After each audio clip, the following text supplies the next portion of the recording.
नमस्कार मित्रांनो, तुमचं स्वागत आहे माझ्या दापोली ट्रिपचा पहिला भाग तुम्ही पाहिलाच असेल. आज दुसरा भाग घेऊन तुमच्या समोर आला. कोकण रेल्वेच्या सोबतीनेच माझा प्रवास चालला.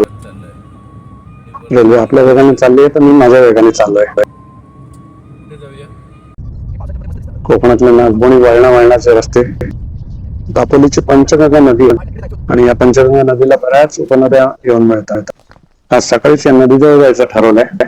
सकाळचं कोवळ होणे त्यामुळे सावल्या असे लांब आहेत आणि सगळेच सिनियर सिटीजन, त्यामुळे हळूहळू पावलं टाकत आम्ही चाललोय. जाताना आजूबाजूच्या निसर्गाचा आस्वाद घेतोय. तिथे फोटो सेशन चाललंय. ओके ओके, चालू दे. हा असा उतरणीचा रस्ता आहे. मुख्य मार्गापासून जवळजवळ अर्धा किलोमीटर आतमध्ये आहे. दोन्ही बाजूला झाडं झुडपं आहेत आणि मध्येच अशी एक पायवाट आहे.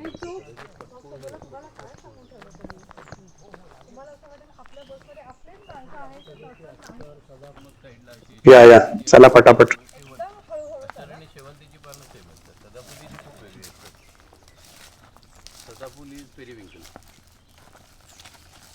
कारण हे दगड कळत नाही आपल्याला. मी तर खूप वेळा ठेचकाळते.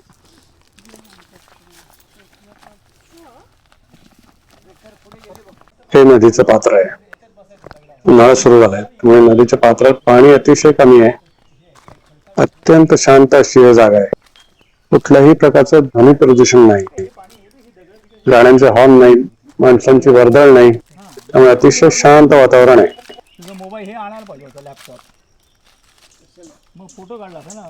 ही पंचगंगा नदीची उपनदी आहे.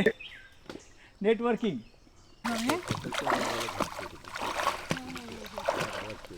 इथे खाली बघा, ट्रिपल जाईल.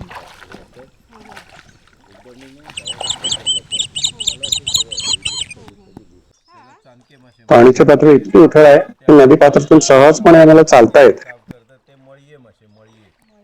पक्षी निरीक्षण चाललंय.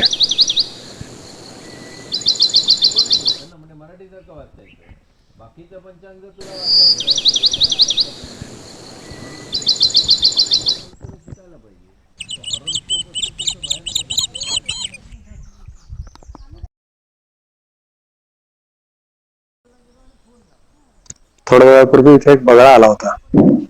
दिसत नाही अजून. नाही दिसत आहे. आम्हाला बघून ओढाला बहुतेक.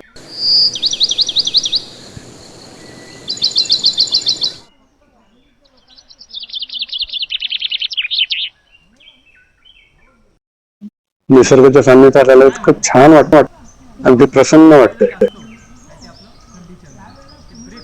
लांब पर्यंत कुठलंही घर नाही, रस्ता नाही, त्यामुळे गाड्यांचा गोंगाटही नाही.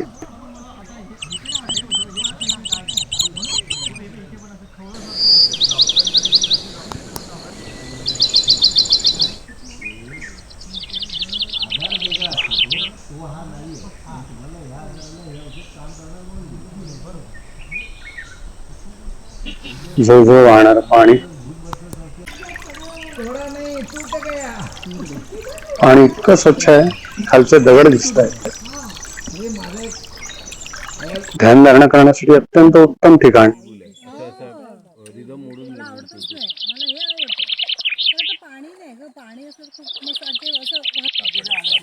असं निसर्ग पाहूनच मन प्रसन्न होतं.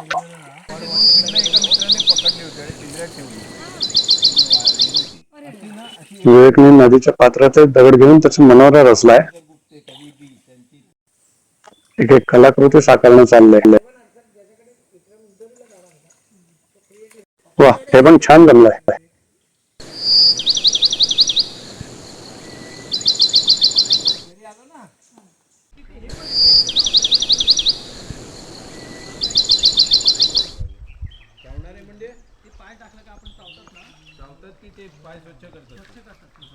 इथे आराम चाललाय. या ठिकाणी पाण्यात छोटे छोटे मासे दिसत आहेत. नदी पात्रातलं गेट टुगेदर. नदी पात्रातून बाहेर आलो, त्या आंब्याला छान मोहर लागलाय. यावर्षी आंब्याचं पीक चांगलं येणार असं वाटतंय.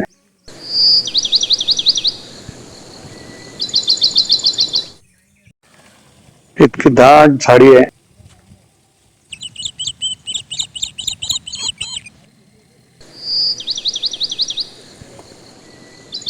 ऊन वाढत चाललंय, त्यामुळे आता निघायला हवं. तशाच पायवाटेने पुन्हा एकदा मुख्य रस्त्याकडे आलो.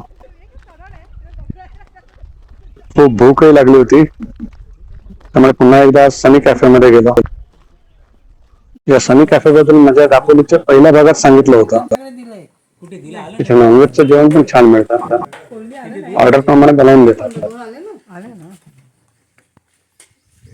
चला आता जेवून घेतो, खूप भूक लागली.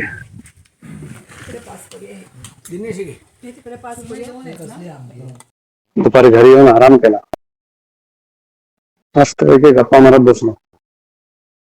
दुपारी चहा वगैरे घेऊन थोडस बागकाम वगैरे केलं. एक वेगळा अनुभव.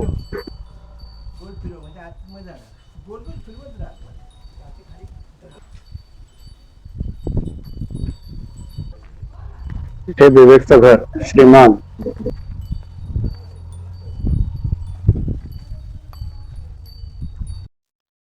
पुन्हा कमी व्हायला लागले, त्यामुळे आता संध्याकाळी जरा फेरफटका मारायला बाहेर पडलो. चालतच सगळ्या परिसराची भटकंती केली.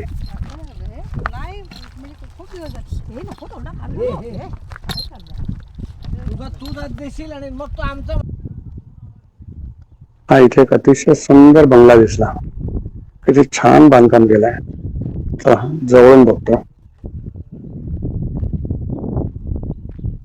कंपाऊंड मध्ये गार्डन कसं केलं ते बघूया. या इथे असं लॉन आहे. बाहेर चालत चालत पुढे गेलो तर तिथे पाहिलं तर झाडावर झोपाळा बांधलेला आहे. मी जरा झोपाळ्याचा आनंद घेतो.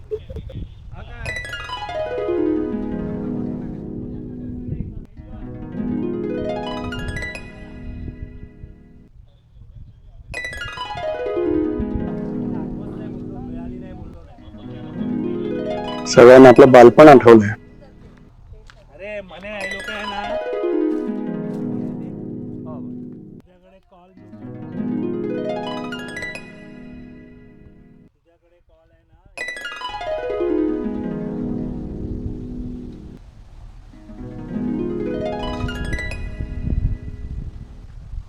रात्रीचं जेवण एका छोट्याशा घरगुती खानावळीतच केलं. आता निघायची तयारी करायला पाहिजे. परतीच्या प्रवासाला निघालो. पुन्हा तेच कोकणातले वळणावळणाचे रस्ते. काही थोडे पॅचेस सोडले तर रस्ता चांगला होता. मी खेड मार्गे परत होतोय. खेड ते मुंबई हे अंतर साधारण 240 किलोमीटर आहे, हे गुगल मॅप प्रमाणे सांगतोय. खेडपर्यंत हा रस्ता गावागावातून जातो आणि पुढे तो मुंबई गोवा महामार्गाला मिळतो.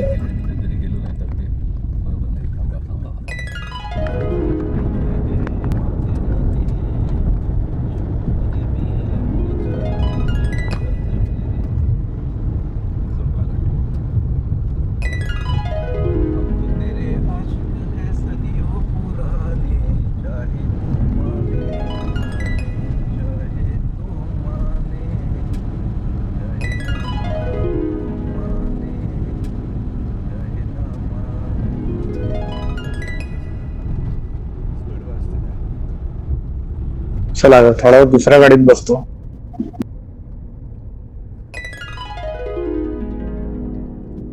हो नमस्कार.